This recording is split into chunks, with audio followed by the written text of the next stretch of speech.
están, queridísimos amigos? Bienvenidos. Esto es Nuevas Voces en Agricultura, comenzando una nueva edición de nuestro programa día miércoles. Le habíamos adelantado, el doctor Acosta, que está con nosotros, ya les había adelantado. Edición especial de miércoles de historia. Alguna vez lo habíamos tenido, pero quisimos reeditarlo porque qué mejor que hablar con el profesor Alejandro Sanfrancisco como sea y donde sea. Prometimos que iba a ser en vivo y es absolutamente en vivo. Son las 13:06 de hoy, miércoles 9 de octubre. ¿En qué lugar del mundo está Alejandro Sanfrancisco conectado con nosotros?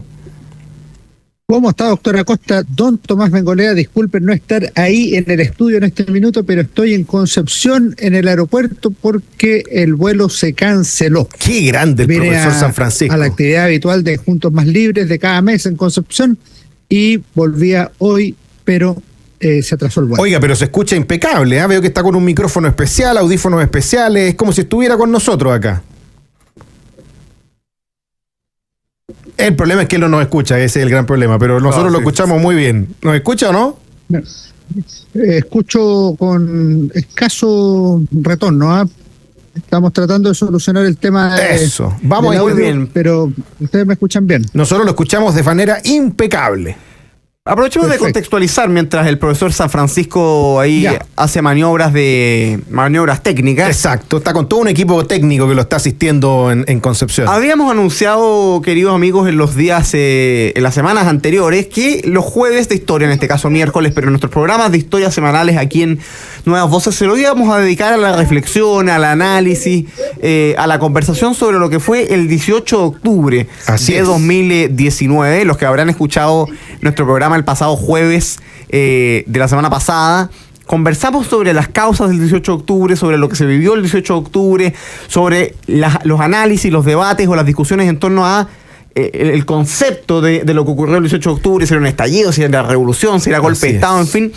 Y hoy día la idea es seguir avanzando en esa conversación, doctor Acosta y profesor Sanfrancisco, es decir, hablar de las consecuencias del 18 de octubre. ¿Qué ocurrió después del 18 de octubre? Porque, como hemos conversado en el pasado y como llevamos ya Alejandro varios años conversándolo aquí, el 18 de octubre se enmarca en un proceso, ¿no? Y un proceso que además el profesor Alejandro Sanfrancisco ha denominado un proceso revolucionario. No, y no solo eso, sino que además en la misma semana, ¿cierto?, en que se sucedieron los hechos y el mismo día del 18 de octubre, yo creo que son especialmente relevantes de recordar, porque la memoria a veces es un poco frágil para la mayoría de nosotros, no para un historiador, evidentemente, pero pareciera ser que hay muchos que confunden lo sucedido el mismo día 18 de octubre y los días inmediatamente siguientes con el 25 de octubre, que fue una semana después, que fue una marcha, que fue pacífica en la gran mayoría, ¿cierto?, de su desarrollo, pero que era una marcha muy ideológica y que también, recuerden ustedes que expulsaron a personas que partían de las marchas, después vinieron el tema de las quemas de los metros, los saqueos, un montón de cosas. Entonces es bueno hacer una especie como de recordatorio de lo que sucedió y de cómo cada uno de nosotros vivió ese día. Yo recuerdo que a mí me impactó mucho la sensación de miedo, de temor, de indefensión que había en las personas el mismo 18 de octubre. Veías que se estaban quemando estaciones del metro, veías que se estaban quemando edificios como el de Enel, ¿cierto?, en el centro de Santiago, veías cómo las personas se organizaban en sus villas, en sus poblaciones, porque temían que fueran a una turba a meterse a las casas, robarle cosas, veíamos cómo estaban saqueando también distintos lugares del centro de Santiago, es decir, había una sensación no de liberación, no era una sensación de algarabía, sino que más bien una sensación de miedo. Y también contrastaba con el silencio que había guardado durante las primeras horas, incluso primeros días, el propio gobierno, y surgieron figuras que hablaron, como la de Carla Rubilar, que fue la única que le dio cierta conducción política a lo que pasó las primeras horas. ¿Cuál es la reflexión a propósito del día D, del mismo 18 de octubre de hace 5 años atrás, Alejandro Sanfrancisco? Mira, tú lo resumiste bastante bien. Esto es siempre mejor entenderlo como un proceso que como un hito específico. Y eso es lo que permite intentar conocer y comprender lo que fue la Revolución de Octubre. El 18 de octubre lo que ocurrió fue la quema de estaciones de metro, que podríamos decir que es como el punto culminante de las protestas de los días anteriores, a lo que se suma una delincuencia desatada que decide quemar múltiples estaciones de metro de una manera nunca antes vista en ese medio.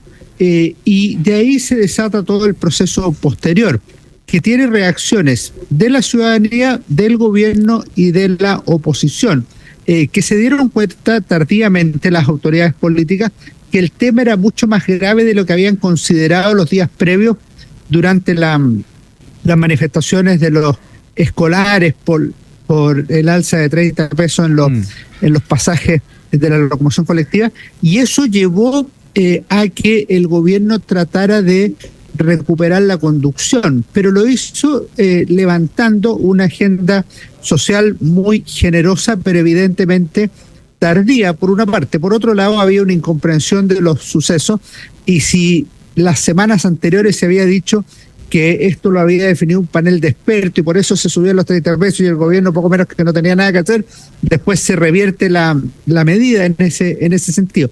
Y comienzan de parte de la oposición algunas actitudes que podríamos llamar desafiantes contra el orden institucional o derechamente contrarias a la continuidad democrática, tanto pidiendo la salida del presidente de la República, en el caso de Guillermo Tellier, como llamando de inmediato a un cambio cualitativo de sistema de desarrollo económico social a partir de lo que había ocurrido el 18 de octubre. Imagínense la señal que se da si por incendiar las estaciones de metro se cambia el sistema económico social del país. Es un aliciente para los incendios y demás. Termino con una cosa.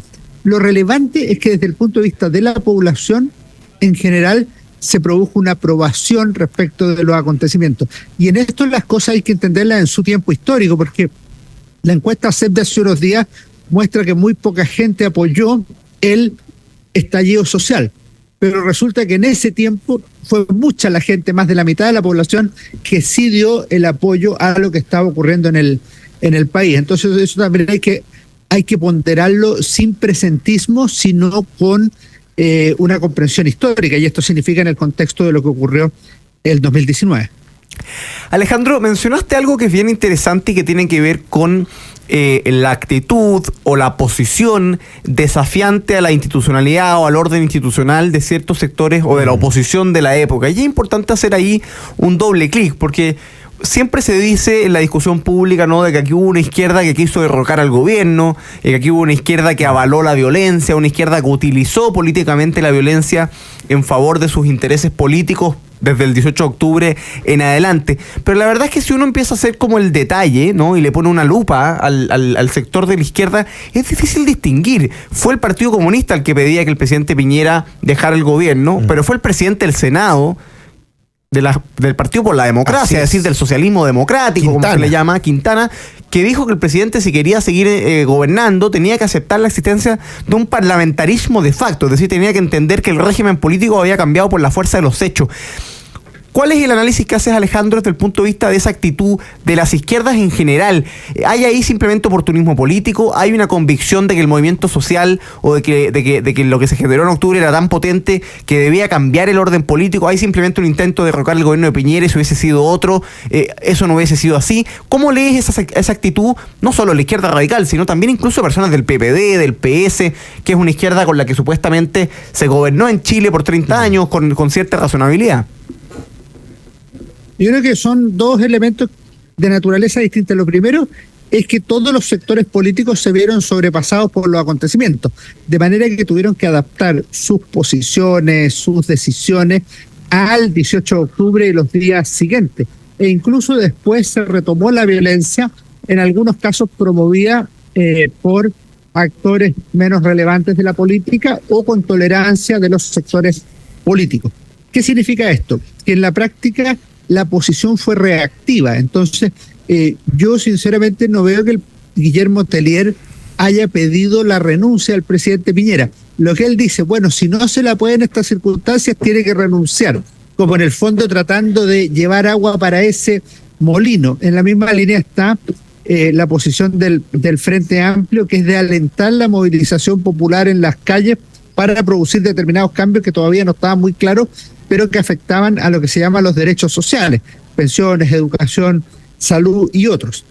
Y sobre el tercer punto que tú preguntas, es el más delicado de todo, porque el socialismo democrático se quedó no solo sin discurso, sino que también sin gente. O sea, si uno mira lo que hacía el PPD o el PS, la verdad es que se corrió la revolución hacia la izquierda, de manera que queda ahí un vacío muy grande, o ese centro político, por decirlo, lo empieza a llenar cierta derecha, que es la que no está en el 20, 22, 23%, que siempre se opone a un cambio radical de la Constitución. Entonces se corre todo el mapa político hacia la izquierda, y en ese sentido tú tienes que comparar lo que ocurre en octubre con lo que es la elección de convencionales de mayo de 2021, porque evidentemente hay una coherencia ahí. Triunfan los sectores de más izquierda y los sectores demócratas cristianos, socialistas, radicales, prácticamente desaparecen del mapa. Es la muerte de la concertación. Ahora, hay otra cosa que usted también mencionaba, profesor San Francisco, en torno al entender en los momentos históricos en que se fue desarrollando el 18 de octubre, y esto también algo lo habíamos conversado alguna vez en torno a que en el momento cero, el mismo 18 de octubre, las peticiones, las, digamos, demandas, el momento político que se vivía era distinto, así como lo era también antes del 18 de octubre y algunas semanas después. Habíamos conversado también que el tema constituyente no estaba dentro de las demandas iniciales el mismo 18 de octubre, y fue, diría yo, la interpretación de izquierda, y específicamente de izquierda radical, de los hechos del 18 de octubre, la que transformó al 18 de octubre en un problema constituyente, en un problema constitucional, y eso deriva después en las declaraciones de los partidos de izquierda, en que solicitaran, ¿cierto?, que se terminara aprobando este acuerdo el 15 de noviembre. Es decir, hubo una especie, diría yo, de conducción política o interpretación política exitosa de la izquierda de lo sucedido, y de alguna manera también una entrega de la derecha que en ningún momento le dio un correlato que le hiciera sentido a las personas, que permitiera interpretar mejor lo que estaba sucediendo. La derecha en ese tiempo estaba representada fundamentalmente en el gobierno, y el gobierno careció de conducción después del 18 de octubre. Si bien hizo un cambio de gabinete que refleja alguna capacidad de reacción, la verdad es que el gobierno se quedó sin discurso, llegó tarde, con un gasto exagerado de recursos y con rentabilidad política cero de ese gasto.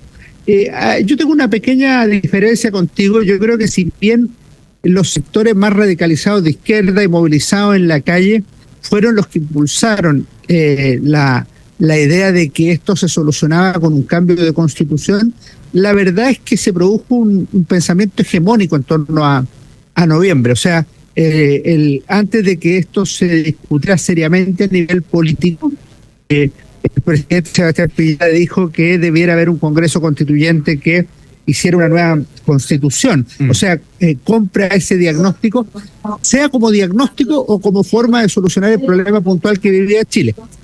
Y en segundo lugar, si tú miras las encuestas Plaza Pública CADEM, por ejemplo, que son muy habituales en esos días, son semana a semana, o sea, la última semana de octubre y las semanas de noviembre, siempre aparecen los problemas de constitucionales entre los tres primeros para los chilenos durante noviembre.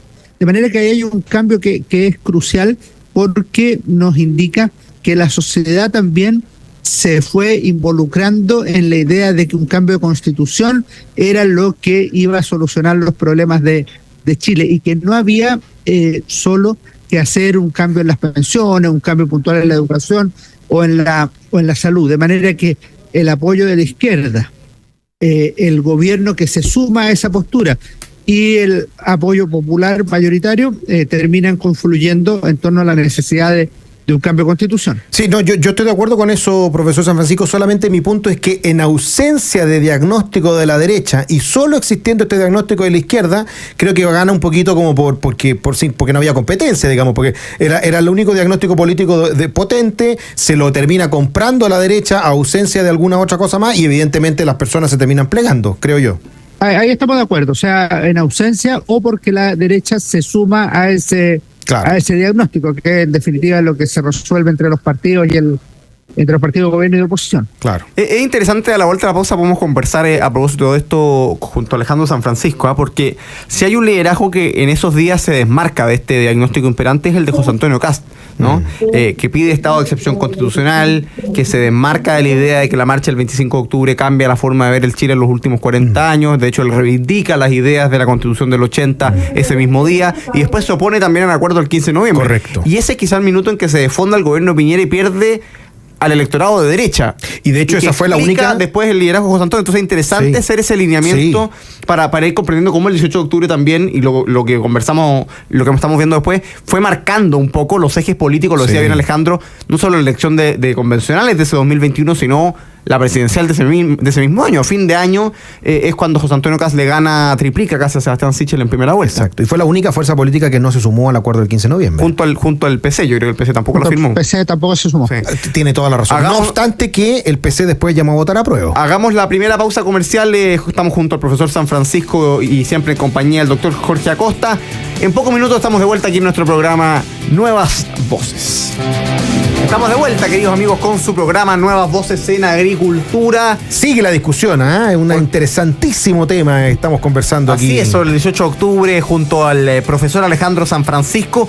Y antes de que tengamos que saludar, por supuesto, a los que hacen posible nuestro programa, voy a saludar a todos los que nos escriben aquí en el chat en directo en YouTube. Rodrigo Hidalgo pone listo mi like para mi programa favorito. También Lorena manda saludos desde Coronel, dice listo Saludos, mi like. Lorena. José Luis González, listo mi like también. 100% Music Lover, miércoles de historia, genial y saludos.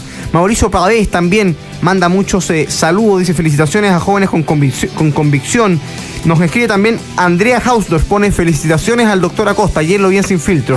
Muchas gracias, Andrea. Está listo para ir al Congreso como diputado republicano igual que Tomás. Saludos al profesor Alejandro también.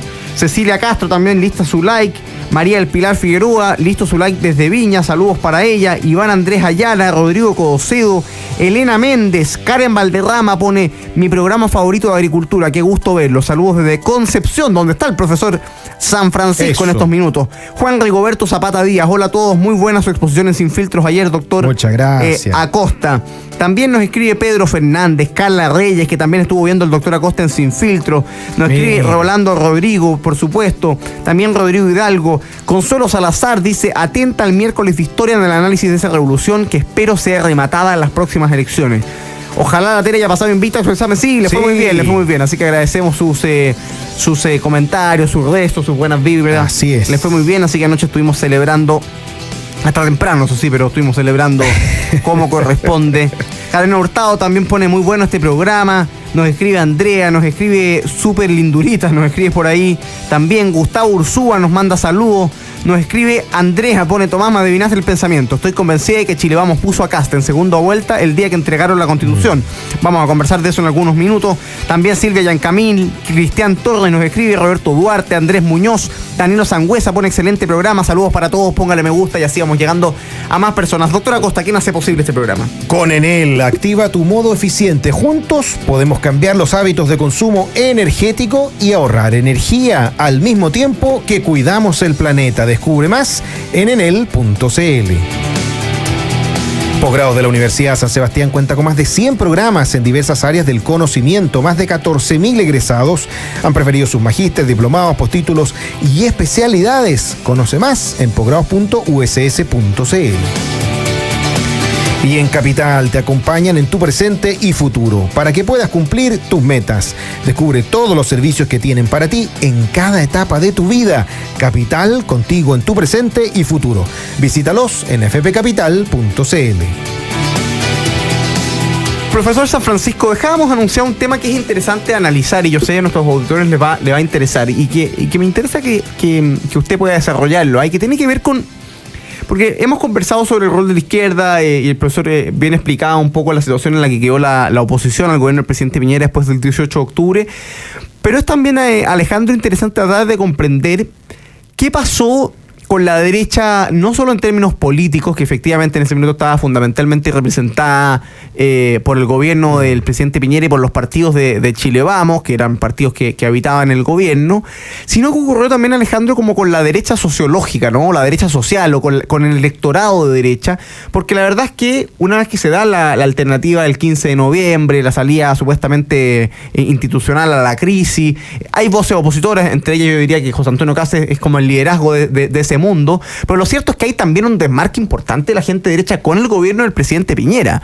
Tanto es así que muchos ministros del gabinete decían que iban a votar rechazo, pero no lo hacían público para no enredar al gobierno, pero iban a votar rechazo en el plebiscito de entrada, que en definitiva es una forma también de decir, oye, a mí no me gustó esta solución. Marcela Cubillos, sin ir más lejos, renunció al gobierno para poder dedicarse a la campaña del rechazo del plebiscito de entrada, en que la apruebo gana 78-22, pero ahí ya empieza a haber un grupo de personas que desde la derecha no está de acuerdo con la salida que le da la centroderecha, es decir, el gobierno por el que probablemente habían votado en la elección anterior, a la salida de la crisis. ¿Qué te parece que ocurre en la derecha, Alejandro? ¿Cuál es el impacto del 18 de octubre y de lo que viene después en la derecha en términos políticos, pero también en cómo se mueve el electorado, cómo se mueve socialmente las personas que se sentían parte de esa derecha? Es tal cual tú lo dices, el electorado de derecha se sintió relativamente huérfano porque, como decíamos, todos se movieron y el gobierno también se movió. Y los partidos de derecha, por razones legítimas, por oportunismo, por genuina convicción de que Chile había cambiado, por la razón que sea, el 15 de noviembre estuvieron de acuerdo en firmar un pacto por la paz y la nueva Constitución. Eso era contraintuitivo respecto del pensamiento de un sector relevante de derechas, que lo podríamos situar en un 22%, en ese número que se opuso al cambio de constitución en el plebiscito de entrada, que sin ser mayoritario es relevante. Y obviamente en ese minuto el Partido Republicano era un partido muy pequeño, Kast era un liderazgo importante, pero que había sacado un resultado bastante bajo, si bien interesante en la elección de 2017, el 8%, muchos esperaban que obtuviera bastante menos, y en ese sentido levantarse como una voz que reivindicaba por una parte la Constitución de 1980 y por otro lado los principios en ella consagrados, era algo que el electorado de derecha esperaba escuchar. Sin perjuicio de ello, si tú miras y tratas de ver el conjunto, la fotografía, el partido completo, va a darte cuenta que esa es una voz que no solo es relativamente aislada, sino que se escucha poco. O sea, las personas probablemente más politizadas dicen, oye, mira lo que dijo Kast. En esa misma línea se pueden ver, qué sé yo, Teresa Marinovich, Axel Kaiser.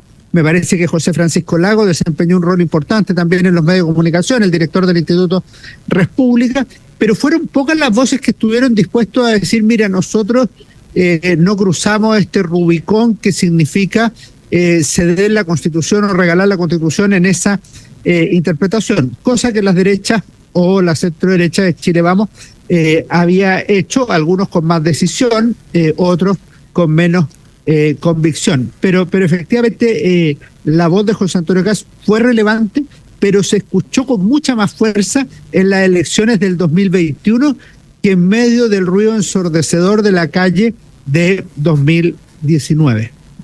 Sí, porque es interesante ese concepto, el tema de cómo se movió esa derecha sociológica, la derecha cultural, que le dio una interpretación distinta, ¿cierto?, al temprano, digamos, momento de sucedidos los hechos, a la que le dio en ese momento la mayoría del país, en lo que fue, por ejemplo, el plebiscito de entrada. O sea, hubo ya un 22% de personas que no se compraban a esta teoría de que el problema de Chile era un problema constitucional. Y de hecho, la gran mayoría también de los partidos de la centro derecha y evidentemente también el Partido Republicano votaron en contra, no obstante que hubo varios que se dividieron, en RN hubo divisiones, y te acuerdas que había unos RN que estaban a favor de la apruebo y otros que estaban en contra, en la UDI, por supuesto. En la UDI también, en Evópolis no sé si todos votaron a favor y no sé si había alguien en contra. Creo que Luciano Cruzco que votó rechazó. Probablemente Luciano Cruzco que rechazó, toda la razón. Entonces ahí hubo una división, pero sociológicamente hubo un grupo que además solo fue creciendo con el tiempo. O sea, el 22 después se transformó en un 44, por ejemplo, decía mucho de la representación de los concejales republicanos, y después en un 62% del rechazo finalmente al proceso constitucional. Entonces es interesante cómo también se fue consolidando esa mayoría de oposición a los diagnósticos iniciales del 18 de octubre. En esto siempre hay que tratar de ver la mejor parte de los adversarios políticos. En ese sentido debemos entender que el gobierno y la oposición parlamentaria tenían la convicción de que la solución constitucional era mejor, porque querían cambiar la Constitución, o sea, porque consideraban que era necesario, porque la Constitución de Pinochet era ilegítima, así lo creían algunos, o porque era una forma de resolver la grave crisis que había estallado el 18 de octubre, cualquiera sea la razón. Sin embargo, hay dos polos que advierten que lo que hay ahí no es un acuerdo, sino que una traición. Ese polo es la calle. La calle entendió, y el Partido Comunista también, que la izquierda, al llegar a este acuerdo, había llevado desde el pueblo a la política la solución del problema, y en ese sentido, en vez de avanzar hacia una asamblea constituyente popular, como la que se había promovido desde los cabildos, desde los grupos de la sociedad civil, y que había teorizado, entre otros, el historiador Gabriel Salazar, se había llevado esto a los partidos políticos, y eso era un cambio radical. Y por otro lado, la derecha sociológica de la que hemos hablado acá, que estima que el gobierno entregó la Constitución, o sea que lo que hizo aquí fue decir, oye, vamos a evitar un problema, esta es la transacción, y que la transacción era considerablemente grave. Eso se expresa la primera agrupación, la calle y todo eso, por ejemplo, en la lista del pueblo, en la formación de la Convención Constituyente, y en el caso de la derecha no piñerista o no gobernista, me parece que se expresa en el 22% del plebiscito de entrada, con el potencial de crecimiento de ambos, porque si uno mira lo que es la elección de segunda vuelta del 2021, es la elección de Kast, o sea, de aquellos que no estuvieron por el proceso constituyente tal cual lo negoció el gobierno el 15 de noviembre, y también por la izquierda más alternativa, que incluía el Partido Comunista, que no estuvo por el acuerdo del 15 de noviembre, de manera tal que estos polos crecieron para la elección y se difuminó las distintas huellas de socialismo democrático, de concertacionismo, y ciertamente la candidatura de Chile Vamos. Alejandro, hagamos un poco de historia, lo hemos conversado en otras oportunidades, pero es interesante la dimensión constituyente de la crisis de octubre de 2019, ¿no? Y que la hemos estado conversando, pero que en la historia de Chile, en la historia de las crisis chilenas, es algo bastante repetido, ¿no? Nuestras crisis derivan habitualmente en soluciones constituyentes o en procesos constituyentes o en momentos constituyentes, como se le quiera llamar, y uno solo lo puede identificar en las guerras civiles en su minuto, en los golpes de Estado en su minuto, tanto del 24 y 25 como de 1973. Primero te hago la pregunta como conceptual, ¿por qué derivan en constituyentes las crisis en Chile, ¿no? ¿Por qué la Constitución, en su minuto se hablaba, pero en el periodo indiano, de que ante la idea de un mal gobierno se apostaba por un cambio de régimen, ¿no? No por cambiar el gobierno, sino por cambiar el régimen, la solución era la inadecuada. ¿Por qué derivan en constituyentes nuestras crisis en la historia? ¿Y qué similitudes y qué diferencias tiene la deriva constituyente del 2019 con las anteriores? Estoy pensando el 91, puede ser el mismo 33, y también el 24, 25 y el del 73 y 80.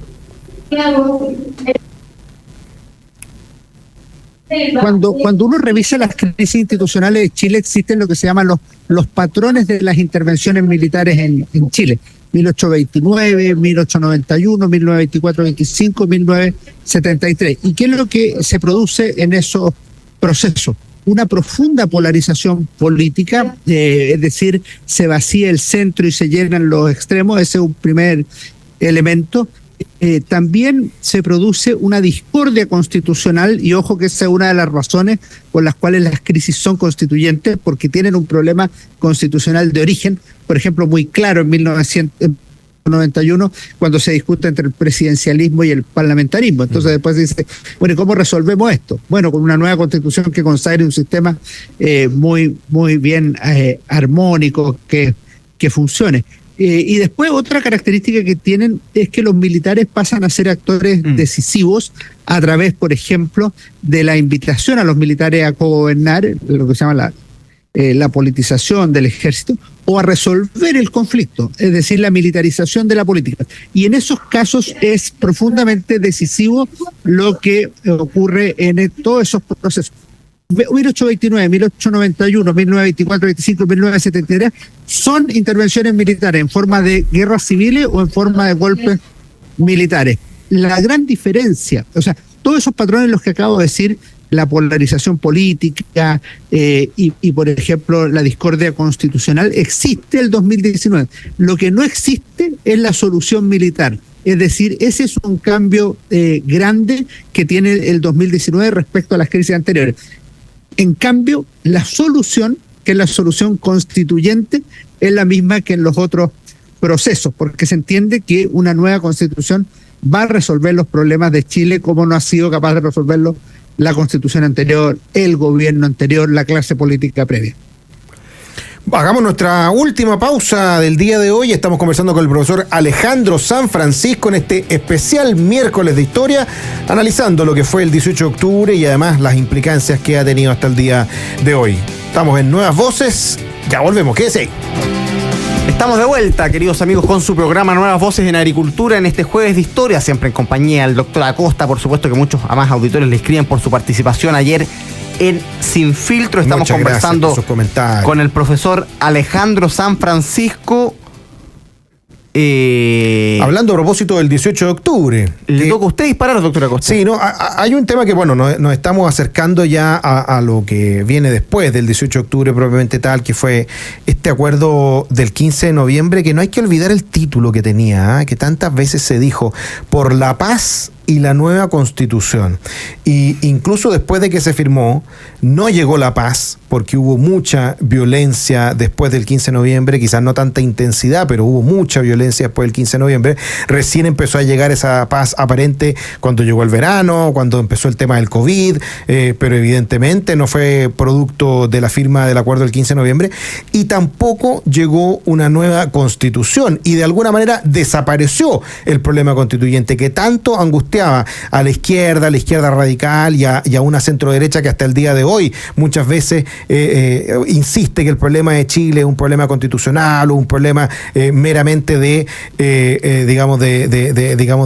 sistema político, y creen que el gran problema pasa por ahí, cuando en realidad son otros problemas sociales los que siguen siendo acuciantes: la falta de crecimiento, el deterioro de la educación, la crisis en salud, la crisis de vivienda, los jóvenes que no trabajan ni estudian, que parece ser mucho más complejo que simplemente el sistema político. ¿Cómo lo ve el profesor San Francisco? La verdad es que Chile vive una crisis sistémica. La tenía previamente al 18 de octubre, pero estaba media oculta entre algunos éxitos que tenía la sociedad chilena.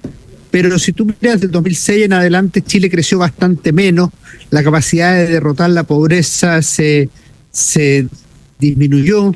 Del 2010 al 2019 crecieron las familias viviendo en campamentos, se produjo esa gran oleada de inmigrantes ilegales. O sea, había una serie de problemas. Pero paralelamente, por distintas razones, la educación chilena no ha mejorado, las listas de espera siguen ahí instaladas, y hay otros problemas sociales. Además tenemos un deterioro de la clase política, de la clase dirigente, que es un problema que está asociado al del sistema político, pero que es un problema de fatiga de material, podríamos decir, de manera tal que cuando uno mira el proceso, evidentemente ese acuerdo por la paz y la nueva constitución se miró como positivo, en el sentido de que podía bajar la tensión, y de hecho la bajó el 15 de noviembre, o sea, se aplacaron un poco los ánimos, decía, oye, por aquí hay una solución, pero la paz no llegó efectivamente, y después de la pandemia tampoco ha llegado, porque tenemos un Chile capturado por cierta delincuencia o narcotráfico o crimen organizado, que nos ha llevado a tener, lo que no ocurría antes del 2019, más de 1.300 asesinatos al año, es decir, más de 100 asesinatos mensuales. Y eso evidentemente es gravísimo desde el punto de vista social. Pero desde el punto de vista político fracasaron los dos procesos constituyentes y seguimos con una constitución que, dentro de todo, pese a que ha sido reformada, es la que ha permitido el más largo periodo de progreso en la historia de Chile, como fue la constitución del 80-2005. Y en ese sentido es bien delicado, porque no solo cuando tú quieres hacer un cambio tienes que saber lo que quieres destruir, sino también lo que quieres levantar.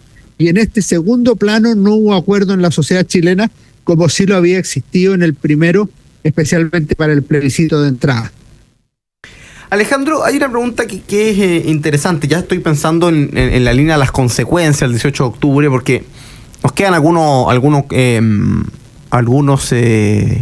programas de octubre, y el de la próxima semana además va a ser jueves, en el día previo del viernes 18 de octubre, el previo a los 5 años, y por lo tanto me parece ya como oportuno empezar a perfilarse o a encarrilarse en lo que sería la reacción a octubre, ¿no? En lo que sería el cómo se empiezan a agotar las fuerzas de este movimiento, de este proceso revolucionario.